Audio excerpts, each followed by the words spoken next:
My family made a scene because I gave my old car to my divorced sister to support her. She threw down the car keys and said, "You have to give me your new car. So if they don't like my gift, they'll be left without anything." My name is Chloe, and until last year, I thought I had a pretty normal family. I'm 32 years old and work as a sales manager at North Star Construction. I've always been the responsible one, the one who followed all the rules, got good grades and landed a stable job. My older sister Melissa is 36, and completely different from me. She married right out of college to her high school sweetheart Brad, and became a full-time mom to their 2 boys, Tyler and Noah, now 12 and 10. I remember the day Melissa called me crying so hard I could barely understand her. Brad had packed his bags and left her for his coworker Jennifer. Just like that, 15 years of marriage over. He said he hasn't been happy for years, Chloe. She sobbed through the phone. How could he do this to me and the boys? That night, I drove to her house and found her sitting on the kitchen floor surrounded by tissues. The boys were locked in their rooms, confused and upset. "What am I going to do?" Melissa asked, her eyes puffy and red. "I haven't worked since before Tyler was born. Brad was the one who paid for everything. We'll figure it out," I promised, though I had no idea what that meant at the time. Turns out, Brad didn't want to figure anything out. He refused to pay child support until Melissa took him to court, and even then, the amount was barely enough to cover groceries. The beautiful suburban house they'd lived in? Brad took it since it belonged to him before marriage. "I can help you find an apartment." I offered one afternoon while helping her pack up the house. The boys were with our parents, which was good because Melissa kept breaking down every few minutes. "How am I supposed to pay rent? I have no income, Chloe." That's when I made the offer that would change everything. "I can cover it until you get on your feet." My parents were supportive too. Dad, a retired accountant, and Mom, a former elementary school teacher, immediately stepped up. They'd pick up the boys from school, help with homework, and make sure they had dinner when Melissa started working part-time at a local boutique. For the first few months, things seemed manageable. I'd transfer money to Melissa for rent, and occasionally pitch in for other expenses. I lived alone in a modest 2-bedroom apartment, drove a reliable Honda Accord, and made good money at North Star. I could handle helping my sister through a rough patch, but as weeks turned into months, something changed. Instead of moving toward independence, Melissa seemed to sink deeper into victimhood. "Brad ruined my life" became her daily mantra. I had everything planned out. I was going to be a stay-at-home mom until the boys went to college. Now look at me. I tried to be sympathetic. Maybe talking to someone would help. I could pay for a therapist. The look she gave me could have frozen fire. I don't need someone to tell me how to feel, Chloe. I need money to live. Do you have any idea how humiliating it is to work at that store? The manager is 10 years younger than me. Conversations like this became routine. If I mentioned I was busy, she'd call our parents, who'd listen and validate her anger for hours. Mom would call me afterward. "Your sister is really struggling, honey. She needs us all to be there for her." By the 6-month mark, the financial strain was becoming noticeable.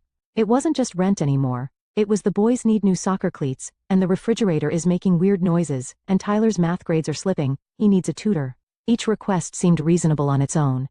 How could I say no to my nephews needing school supplies or winter coats? But one night, sitting at my kitchen table with a spreadsheet open on my laptop, I added it all up. I nearly choked on my wine when I saw the total. I was spending almost a third of my monthly income on Melissa and her kids. The next Sunday dinner at my parents' house, I decided to bring it up. We were all there, Mom and Dad, Melissa, the boys and me. Mom had made her famous pot roast, and everyone was in a good mood. It seemed like the perfect time for a difficult conversation. "So, I've been thinking," I said carefully after we'd finished eating. "It's been almost a year since the divorce. I'm happy to help with rent, but some of the extra expenses are adding up. Maybe it's time to look for a full-time position?" The silence that followed was deafening. "Are you saying you're tired of helping me?" Melissa's voice was dangerously quiet. "Do you have any idea what I'm going through?" "The boys are in school all day," I pointed out, gesturing to my nephews, "and Mom and Dad help with pickup. There are jobs with regular business hours that I can't believe you." Melissa stood up so fast her chair tipped over. "I'm still recovering from Brad destroying our family, and now you're attacking me too?" "I'm not attacking you. I'm just come on boys, we're leaving." She grabbed her purse and motioned to Tyler and Noah, who reluctantly got up, mumbling goodbye to our parents. The front door slammed so hard the family photos on the wall rattled. I looked at my parents, expecting at least some understanding. Instead, Dad frowned deeply while Mom shook her head. "How could you be so selfish, Chloe?" Mom asked. "Your sister is a single mother of 2 boys, and you're single with no children. You don't need as much money as she does." I stared at them in disbelief. "So I should just bankroll her indefinitely? That's what being a good sister means?" "It means not being greedy when your family needs you." Mom said firmly. I realized arguing was pointless. These were the people who had taught me family comes first, but apparently that only applied when I was the one giving. I should go, I said, standing up. Thanks for dinner. As I drove home that night, I felt completely alone for the first time in my life. A week after the disastrous family dinner, my phone buzzed with a message from Melissa. Need $500 for boys' clothes. They've outgrown everything and look terrible. Please send today. No hello, no acknowledgement of our argument, not even a please until it was tacked on as an afterthought. I stared at the message for a long time, my finger hovering over the keyboard. Part of me wanted to refuse to finally set a boundary, but then I thought about Tyler and Noah. It wasn't their fault their mom was acting this way. I sighed heavily and transferred the money. Melissa's only response was a thumbs up emoji. Work became my refuge. At North Star Construction, I was respected. My opinions mattered. When I closed deals, people congratulated me instead of asking for more. I threw myself into a particularly challenging project, securing a contract for a new office complex downtown. The client was notoriously difficult, but I spent weeks preparing the perfect pitch. You knocked it out of the park, Chloe, my boss said after we signed the contract. This commission is going to be substantial. When the bonus hit my account, I felt a rush of excitement I hadn't experienced in months. For once, I decided to do something for myself instead of tucking it away from Melissa's next emergency. I'd been driving my Honda Accord for 7 years, and while it was reliable, I'd always dreamed of something a little nicer. The following Saturday, I visited 3 dealerships and test drove half a dozen cars. By the end of the day, I was the proud owner of a silver Audi A4, not the most extravagant car on the lot, but definitely a step up from my Honda. As I drove it home, I felt proud of myself. This was the result of my hard work, my dedication. Then I thought about Melissa. Her car was a 15-year-old Toyota with over 200,000 miles on it. She complained about it constantly, how it made strange noises, how the air conditioning barely worked, how embarrassed the boys were to be seen in it. My perfectly good Honda would be a massive upgrade for her. The next family dinner came around quickly. I deliberately drove the Honda, planning to surprise Melissa. When I arrived at my parents' house, I heard her voice before I even opened the door, and then Jenny had the nerve to ask me to cover her shift on Saturday. I told her, I have children, you know. I can't just drop everything because you want to go to a concert. And she said other single moms at work manage just fine. Can you believe that? My parents were nodding sympathetically as I walked in. Mom patted Melissa's hand. Some people just don't understand how hard you have it, dear. I bit my tongue and greeted everyone. Throughout dinner, Melissa dominated the conversation with complaints about her job, her coworkers, and of course, Brad. I waited patiently for a lull in the conversation. Finally, as Mom served dessert, I saw my opportunity. I pulled the Honda keys from my pocket and slid them across the table to Melissa. I have something for you, I said, feeling genuinely excited. I bought a new car yesterday, and I want you to have my Honda. It's in great shape, has low mileage, and would be perfect for taking the boys to school and activities. Instead of the smile I expected, Melissa's eyes narrowed. She picked up the keys like they were contaminated. What did you get? An Audi, I answered, my excitement deflating. Nothing fancy, just an A4. The silence that followed was excruciating. My parents exchanged glances with Melissa, a whole conversation happening without words. An Audi, Melissa repeated, dropping the keys onto the table with a clatter. While I can barely afford groceries, you're out buying luxury cars. It's not a luxury car, I defended. And I'm giving you my Honda. It's worth at least $10,000. Melissa stood up abruptly, kicking the keys across the floor. I don't want your hand-me-downs. If you had any real concern for me and the boys, you would have given us the new car. I was stunned. You expect me to give you a brand new Audi? Why not? What do you need it for? To impress clients? To feel important? I'm struggling to keep my children clothed and fed. I looked at my parents, silently pleading for them to intervene, to point out how unreasonable she was being. Instead, Dad cleared his throat and said, Chloe, maybe you should have consulted us before making such a large purchase. Consulted you? I repeated, not believing what I was hearing. Mom nodded. If you have enough money for a new Audi, perhaps that money could have been better spent helping your sister get back on her feet. But since you've already bought a new car, give it to Melissa. Something inside me snapped. I slammed my hand on the table, making everyone jump. The dessert plates rattled, and Tyler's glass of milk spilled. It's my money, I said, my voice shaking with fury. I worked for it. I am not obligated to support you indefinitely, Melissa. I helped you because I love you, but this is ridiculous. If my Honda isn't good enough for you, then you get nothing. I stood up, walked over to where the keys had landed and picked them up. Chloe, don't be dramatic. Mom started, but I cut her off. No, I'm done. I'm not paying for the apartment anymore. I'm not sending you money for clothes or tutors or whatever else you decide you need. Figure it out yourself. As I drove home in my Honda, my reliable, paid-for Honda that apparently wasn't good enough for my sister, my phone exploded with texts and calls. I ignored them all. That night I listed my old Honda for sale online. 3 days later I accepted an offer slightly below what I'd hoped for, but I didn't care. I just wanted it gone. As I handed over the keys to the new owner, I felt a strange sense of relief mixed with sadness. I'd driven that car for years without issue, but in the end it had brought me nothing but grief. A week passed, then another. I drove my new Audi to work, went about my business, and tried to ignore the gnawing guilt that my family's words had planted. Maybe I was selfish. Maybe I should have given Melissa the new car. Maybe I wasn't doing enough. No. I shook my head every time these thoughts crept in. I'd already done more than enough. Then came the message I'd been expecting. Rent is due tomorrow. Please transfer the money. No greeting. No acknowledgement of our fight. Just a demand. For the first time, I replied with a simple no. The response was immediate. My phone rang. I declined the call. It rang again. I declined again.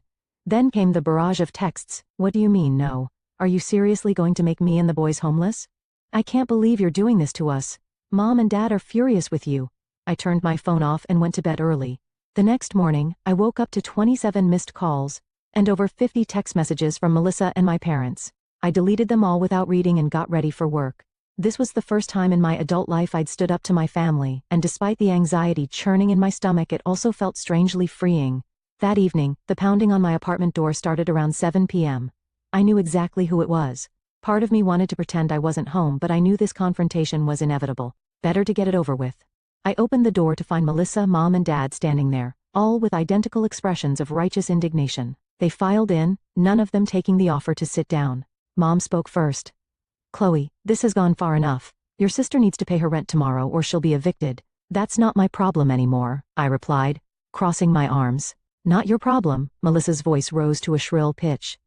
You promised to help me. You said you'd pay my rent. I've been paying your rent for nearly a year, I pointed out. Along with clothes for the boys, tutoring, appliances, and everything else you've asked for. I've spent thousands of dollars helping you. So what? You have the money, Melissa shouted. You bought a brand new car just last week, with my money that I earned. And when I tried to give you my perfectly good Honda, you threw it back in my face. You literally threw the keys on the floor. Because you were flaunting your new car while I'm struggling. I took a deep breath. Melissa, you're not struggling because of me. You're struggling because you refuse to get a full-time job, because you spend all your energy complaining about Brad instead of moving forward, and because you expect everyone else to solve your problems for you. We're family, Mom said, as if that explained everything. Family helps each other. I have helped for a year. But it's never enough, is it? No matter how much I give, you all act like I'm some selfish monster for having anything for myself. Because you're single with no kids, Melissa snapped. What do you even need money for? I stared at her in disbelief. To live my life? To save for my future? To enjoy the fruits of my labor? Why is that so hard to understand? Because you're being selfish, Melissa was almost screaming now. I need that money more than you do. Then earn it, I said quietly, like I did. For a moment, nobody spoke, then Mom broke the silence. If you don't help your sister Chloe, you're not the daughter we raised. We raised you to care about family. No, you raised me to be Melissa's ATM, I retorted. And I'm done with it. Fine, Melissa spat. Keep your precious money. But don't expect to be part of this family anymore. If being part of this family means being exploited and taken for granted, maybe that's for the best, I replied, surprised by my own calm. You'll regret this, Melissa hissed as they moved toward the door. When you're old and alone with nothing but your money, you'll regret choosing it over your family. I'm not choosing money over family, I said. I'm choosing self-respect. The door slammed behind them, and I collapsed onto my couch, exhausted but strangely peaceful. For the first time in months, I felt like I could breathe freely. The guilt was still there, but it was overshadowed by the relief of finally setting boundaries. Over the next few weeks, I heard through mutual friends and relatives that Melissa had been forced to move out of her apartment. She and the boys had moved in with our parents, which seemed like the arrangement that should have happened from the start. She was still working part-time at the boutique, and our parents were effectively supporting her, just as they'd expected me to do. According to my cousin Rachel, they were all telling anyone who would listen what a terrible person I was, how I'd abandoned my sister in her time of need, how I cared more about fancy cars than family, how I'd always been the selfish one. A month after our confrontation, Rachel invited me to coffee. I wanted to check on you, she said. Your parents are saying some pretty harsh things, and I wanted to hear your side. I told her everything. The year of paying Melissa's rent, the constant demands for more money, The car incident, all of it. Rachel nodded thoughtfully. You know, I've always thought Aunt Karen and Uncle Jim babied Melissa too much. Well, for what it's worth, I think you did the right thing. You can't set yourself on fire to keep someone else warm. That phrase stuck with me. It perfectly described what I'd been doing, burning through my resources, my boundaries, my self-respect, all to keep Melissa comfortable in her victimhood. Thanks, Rachel, I said. That means a lot. As I drove home in my Audi, which I now enjoyed without guilt, I realized something important. I wasn't alone after all. My parents and sister might have turned their backs on me, but I still had people in my corner. And more importantly, I had finally chosen to stand in my own corner. 6 months passed. Summer turned to fall, and fall gave way to winter. The holidays loomed, and with them, the question of what to do about family gatherings. Would I be invited? Would I want to go if I was? I hadn't spoken to my parents or Melissa since that night in my apartment, though not for lack of trying on their part. About 2 months after our confrontation, the messages started changing tone. No longer angry demands, they became guilt trips. The boys missed their aunt, Mom texted one day. Tyler asked about you at breakfast, Melissa wrote another time. I didn't respond. I knew what they were doing, using the boys as emotional leverage. It hurt to think about my nephews, to wonder what they'd been told about why Aunt Chloe wasn't around anymore. But I couldn't cave. If I showed any weakness, any willingness to engage, I'd be right back where I started. Work continued to be my salvation. I threw myself into projects, landed new clients, and received another promotion. My bank account was healthier than it had ever been, now that I wasn't supporting 2 additional households. I started taking better care of myself too. I joined a yoga class, reconnected with old friends I'd neglected during the Melissa crisis, and even went on a few dates, though nothing serious developed. For the first time in years, I was putting myself first without guilt. In early December, I ran into my nephew Tyler at the mall. He was with a friend, no sign of Melissa or Noah nearby. When he saw me, his eyes widened, and he hesitated before approaching. Aunt Chloe, he said cautiously, as if unsure I'd acknowledge him. Tyler? I gave him a warm smile. How are you, buddy? I'm okay, he said, shuffling his feet. We're living with Grandma and Grandpa now. Mom complains a lot. Noah and I share the guest room. I nodded, not wanting to say anything negative about his mother. And how's school? Good. I made the basketball team. A small smile crossed his face. Coach says I might start next game. That's fantastic. I'd love to come watch sometime if that's okay with you. His face lit up. Really? That would be cool. Our next game is Thursday at 4:30. I made a mental note. I'll try to be there. I kept that promise. I sat in the back of the bleachers watching Tyler play. He was good, lanky and quick, with natural athletic ability. When he scored his first basket, I cheered loudly, and his head turned in my direction. The smile he gave me was worth any potential awkwardness with Melissa. After the game, I waited outside, unsure if I should approach.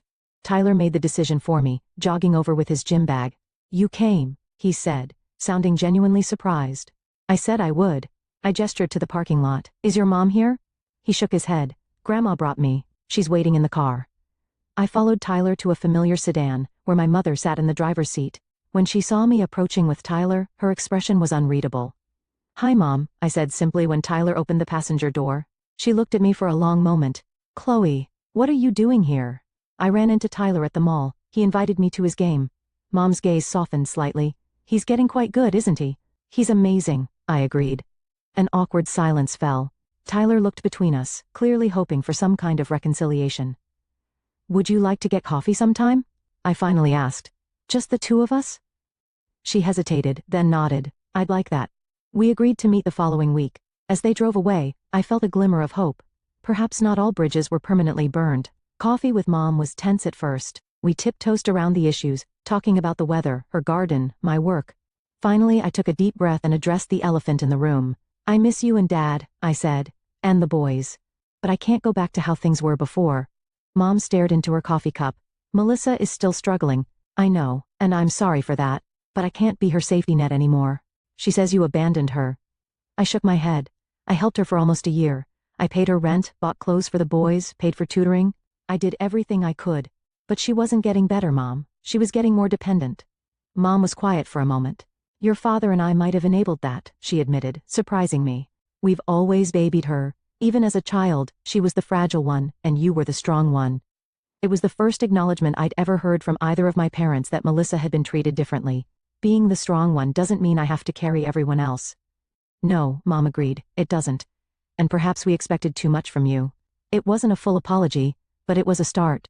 We agreed to have dinner, just the four of us, me, Mom, Dad, and Melissa, to try to clear the air. I was nervous but hopeful. That dinner never happened.